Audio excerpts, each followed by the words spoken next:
ही गोष्ट आहे एका रात्रीची, जेव्हा नीलाचा पती लांब प्रवास करून थकून घरी परतला. तो खूप तहानलेला आणि थकलेला होता. घरात पाऊल ठेवताच तो थेट पलंगावर बसला आणि आपल्या पत्नीला म्हणाला, "पाणी आण, खूप तहान लागली आहे."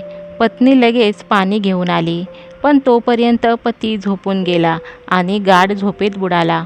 पत्नीने विचार केला, जर मी झोपले आणि त्याला रात्री तहान लागली तर तो मला उठवेल आणि त्याची झोपमोड होईल, आणि जर त्याला पाणी लागलं आणि मी नाही उठले तर त्याला त्रास होईल. म्हणून ती पूर्ण रात्र पाण्याचा ग्लास हातात घेऊन पलंगाजवळ उभी राहिली होती. सकाळी पतीची झोप उडाली जेव्हा त्याने आश्चर्याने विचारले, "अगं वेडे, तू पूर्ण रात्र उभी राहिली. झोपली असतीस ना? मला उठवलं असतंस तर मी पाणी पिऊन घेतलं असतं."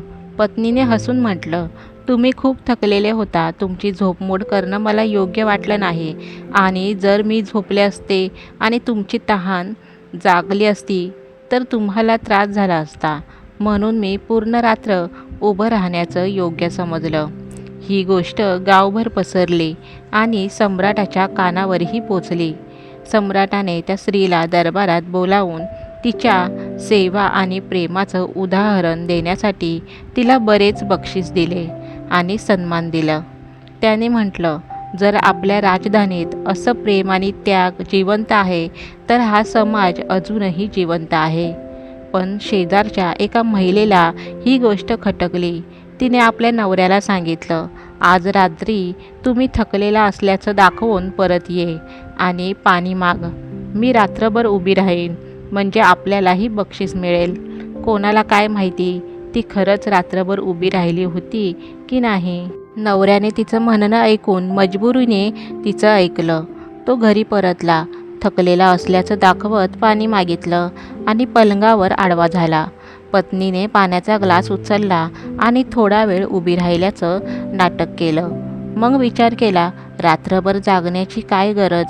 सकाळी थोडी नाटक करेन, कोणाला काय कळणार, आणि तीही झोपी गेली. सकाळ होताच दोघांनी ठरल्याप्रमाणे जोरजोरात बोलायला सुरुवात केली, जेणेकरून शेजारी ऐकतील. सम्राटाला हे समजल्यावर त्याने त्यांनाही दरबारात बोलावलं. पण यावेळी सम्राटाने त्यांना बक्षीस देण्याऐवजी चाबकाची शिक्षा सुनावली. गोंधळून त्या महिलेने विचारलं, "हे अन्याय आहे. मीही तेच केले जे त्या स्त्रीने केले होतं. मग मला चाबकाची शिक्षा का?"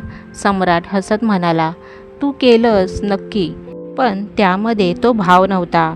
जे प्रेम आणि समर्पणाच्या भावनेतून केले जातं त्याचीच किंमत असते, फक्त नकलीपणाची नाही." सम्राटाने समजावलं, "प्रामाणिकता हा जीवनाचा सर्वात मोठा गुण आहे. प्रेम किंवा भक्ती ही काही नाटक नाही की ते पाठ करून दाखवलं जाईल. प्रत्येक घटना जीवनात अनोखी असते. जसं अर्जुन आणि कृष्णाचा संवाद कोणीही पुनरावृत्ती करू शकत नाही, तसं प्रेमही नकलीपणाने नाही करता येत. जे काही फक्त दिखावा असतं त्याची काही किंमत नसते."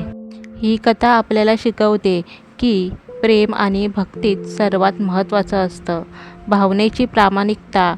कोणाचं अनुकरण करण्याऐवजी स्वतःच्या पद्धतीने आपल्या मनाने भक्ती आणि प्रेम करा, तेव्हाच त्याचा खरा आनंद मिळेल.